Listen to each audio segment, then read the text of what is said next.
আগামী বছর কি খুব দাম দিয়ে কিনতে হবে ইলিশ, কিংবা টেক্সটাইলে ভারত বিদেশি বাজারে নিজের জায়গা হারাবে? আজ আমরা এগুলো নিয়ে কথা বলছি আড্ডার এই এপিসোডে। বাংলাদেশ নির্বাচন ভারতের অর্থনীতিতে কি প্রভাব ফেলতে পারে চলুন ঝটপট দেখি। ভোটের সময় সাধারণভাবেই বর্ডারে কড়াকড়ি বাড়ে, যার জন্য ট্রেড স্লো হয়ে যায়। ভারতের এক্সপোর্ট যেমন টেক্সটাইল, কৃষি পণ্য সাময়িকভাবে তাদের বাজার হারায় এবং সীমান্তের শহরগুলো, পশ্চিমবঙ্গের যারা ছোট ব্যবসায়ী সেখানে থাকে তারা ধাক্কা খায়। তার মানে সোজা কথায় নির্বাচন equals to trade slow down. ব্যবসায়ীদের আত্মবিশ্বাসও কমে যায়, রাজনৈতিক অনিশ্চয়তার জন্য অনেক ডিল আটকে যায়, এক্সপোর্টাররা নতুন অর্ডার নিতে ভয় পায়, যৌথ প্রজেক্ট বা ইনভেস্টমেন্ট হোল্ডে চলে যায়, ফলে ক্যাশ ফ্লো কমে, মার্কেটে নেগেটিভ মুড তৈরি হয় এবং গ্লোবাল মার্কেটে ভারতের প্রতিযোগিতা বাড়ে।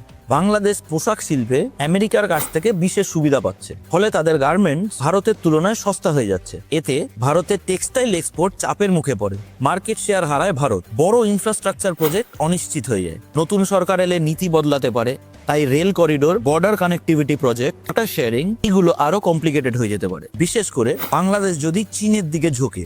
তাই ভারতে ইনভেস্টমেন্টে আসতে পারে বড়সড় ধাক্কা। বাংলাদেশের রাজনৈতিক টানাপোড়েন হলে ওদের ফরেন এক্সচেঞ্জ দুর্বল হয়, পেমেন্ট দেরিতে আসে এবং সব থেকে যেটা বড় কথা যে বাংলাদেশ অর্থনৈতিকভাবে পিছিয়ে পড়লে স্বাভাবিকভাবেই ওই দেশের মানুষ ভারতে আসার চেষ্টা করবে। এইটা ভারতে অনুপ্রবেশ আটকানো স্ট্র্যাটেজি আরো কমপ্লিকেটেড করে তুলবে। ভারতে এমন অনেক কোম্পানি আছে যাদের বাংলাদেশি বাজারের উপর নির্ভর করতে হয়। কাঁচামাল, পার্টস, রেডিমেড প্রোডাক্ট, এমন অনেক কিছুই ভারতের পেতে অসুবিধা হতে পারে। বাংলাদেশের নতুন সরকার এসে ভারতের সাথে যদি নীতি বদল করে ভারতকে সমস্যার মুখে পড়তে হতে পারে। কিন্তু এর উল্টোটাও হতে পারে, যদি নতুন সরকার এসে বাংলাদেশের গার্মেন্টস বা ম্যানুফ্যাকচারিং সেক্টর কে ঠিকভাবে এগিয়ে না নিয়ে যেতে পারে, তখন ভারত সেই অর্ডারগুলো কেড়ে নিতে পারে এবং শেষমেশ ফ্রি ট্রেড এগ্রিমেন্ট ও আঞ্চলিক সহযোগিতায় ধাক্কা লাগতে পারে। ইন্ডিয়া বাংলাদেশের এফটিএ আটকে যেতে পারে, বড় আঞ্চলিক ইকোনমিক প্ল্যান হোল্ডে চলে যেতে পারে। তাই বাংলাদেশের আসন্ন নির্বাচন কোনো একরকম ছাপ ভারতের অর্থনীতির ওপর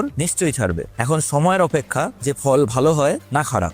আমি সৌরিক, আপনারা দেখছিলেন আড্ডা শো। আজ আমরা কথা বলছিলাম বাংলাদেশের ইলেকশন ভারতের ইকোনমিকে কিভাবে ইম্প্যাক্ট করতে পারে। এই শোটা যদি আপনাদের ভালো লাগে তাহলে সাবস্ক্রাইব করতে ভুলবেন না আমাদের চ্যানেলটা। সঙ্গে থাকার জন্য ধন্যবাদ।